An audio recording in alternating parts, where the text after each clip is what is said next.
എന്നെ അത്ഭുതപ്പെടുത്തിയ ഒരു സംഭവം ഈ ദിവസങ്ങളിലുണ്ടായി. നഗരത്തിലൂടെ പലയിടങ്ങളിലൂടെ പോയപ്പോൾ വലിയ തോതിൽ പോലീസ് സംഘവും നഗരസഭയുടെ വാഹനങ്ങളും ചുറ്റിക്കറങ്ങുന്നത് കണ്ടു. ഇടയ്ക്ക് ഞാൻ വണ്ടി നിർത്തിയിട്ട് ശബ്ദിച്ചു നിന്നൊരു കാഴ്ചയുണ്ടായി കവടിയാറിൽ. അവിടെ നഗരസഭയുടെ 2 വാഹനമുണ്ട്, 2 പോലീസ് വണ്ടിയുണ്ട്, ധാരാളം പോലീസുകാരുണ്ട്. ഞാൻ ഒതുക്കി നിർത്തി നോക്കി. CPM സമ്മേളനത്തിന്റെ ഹോർഡിങ്സ് അടക്കമുള്ളവ പിടിച്ചെടുത്തുകൊണ്ട് പോവുകയാണ്. ബാനറുകൾ വലിച്ചു കയറിക്കൊണ്ട് പോവുകയാണ്. നമുക്ക് വിശ്വസിക്കാൻ പറ്റുമോ? CPM ബാനറയിലോ കൊടിയോലോ തൊട്ടാൽ ഇവിടെ കത്തിക്കുത്ത് നടക്കുന്ന കാലമാണെന്ന് ഓർക്കണം. നാട് നീളെ ബാനറുകളും ഹോർഡിങ്ങുകളും വെച്ചിരിക്കുന്നു. അതൊക്കെ അപ്രത്യക്ഷമായിരിക്കുന്നു. തിരുവനന്തപുരത്തിന്റെ കാഴ്ച മാത്രമല്ല, കേരളത്തിൽ അങ്ങോളം ഇങ്ങോളം ഇതാണ് കാഴ്ച എന്ന് വ്യക്തമാണ്. ഈ അത്ഭുതം എങ്ങനെ സംഭവിച്ചു? എത്രയോ കാലം ഇവിടെ നിയമമുണ്ട്, എത്രയോ കാലമായി കോടതികൾ ഉത്തരവിടുന്നു. പക്ഷെ ഒന്നും സംഭവിക്കാറില്ല. കോടതി ഉത്തരവ് അതിന് വഴിക്ക് പോകും, നിയമം അതിന് വഴിക്ക് പോകും, ഹോർഡിങ്സുകളും ബാനറുകളും ഇവിടെ വന്നുകൊണ്ടേയിരിക്കും. അതിനെ പെട്ടെന്നൊരു തടയിടാൻ കാരണം എന്താണ്? അവിടെയാണ് നമ്മൾ ആദരവോടെ, ബഹുമാനത്തോടെ, സ്നേഹത്തോടെ ഹൈക്കോടതി ജഡ്ജി ജസ്റ്റിസ് ദേവൻ രാമചന്ദ്രനെ ഓർക്കേണ്ടത്. അദ്ദേഹം കഴിഞ്ഞ കുറെ മാസങ്ങളായി ഒരു കേസിന്റെ പിന്നാലെയാണ്. ആ കേസ് ക്ലോസ് ചെയ്തിട്ടില്ല. തുടർച്ചയായ കേസിൽ അദ്ദേഹം ഓരോ ദിവസം ഓരോ വിധി പറഞ്ഞുകൊണ്ടിരിക്കുന്നു. ആ വിധിയുടെ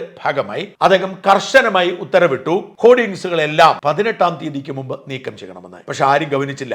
അടുത്ത ദിവസം അദ്ദേഹം തദ്ദേശ സ്വയംഭരണ വകുപ്പിന്റെ പ്രിൻസിപ്പൽ സെക്രട്ടറി ഷർമിള മേരി ജോസഫിനെ ഇൻഡാസ് അയച്ച് വിളിപ്പിച്ചു. അദ്ദേഹം താക്കീത് കൊടുത്തു. ഇത് അന്തിമ താക്കീതാണ്. 18-ാം തീയതി എന്നൊരു തീയതി ഉണ്ടെങ്കിൽ അതിനു മുമ്പ് സകലതും മാറ്റിയിരിക്കണം. അത് സംബന്ധിച്ച് ഉത്തരവിറക്കണം. അത് സംബന്ധിച്ച് എന്ത് ചെയ്യണം? നിങ്ങൾ പോലീസിന് വിട്ടുകൊടുക്കണം. നഗരസഭാ സെക്രട്ടറിമാർ അത് ചെയ്യുന്നില്ലെങ്കിൽ അവർക്കെതിരെ നിയമ നടപടി എടുക്കണം. അവരിൽ നിന്ന് നഷ്ടപരിഹാരം ഈടാക്കുന്നതിനെ കുറിച്ച് ചിന്തിക്കണം എന്ന് പറഞ്ഞു ഉത്തരവിട്ടു. സംസ്ഥാന സർക്കാർ ഒടുവിൽ ഗതികെട്ട് ഉത്തരവിറക്കി. ആ ഉത്തരവിൽ എണ്ണി പറയുന്നു, 18-ാം തീയതിക്ക് മുമ്പ് സകലത് മാറ്റിയിരിക്കണം. മാറ്റിയില്ലെങ്കിൽ എല്ലാ നഗരസഭാ സെക്രട്ടറിമാരിൽ നിന്നും പിടിക്കും ശമ്പളം. നഗരസഭാ സെക്രട്ടറിമാരുടെ വ്യക്തിപരമായ ഉത്തരവാദിത്വമായി ഇത് കണക്കാക്കും, നടപടിയുണ്ടാവും എന്ന് സംസ്ഥാന സർക്കാർ ഉത്തരവിടേണ്ടി വന്നു.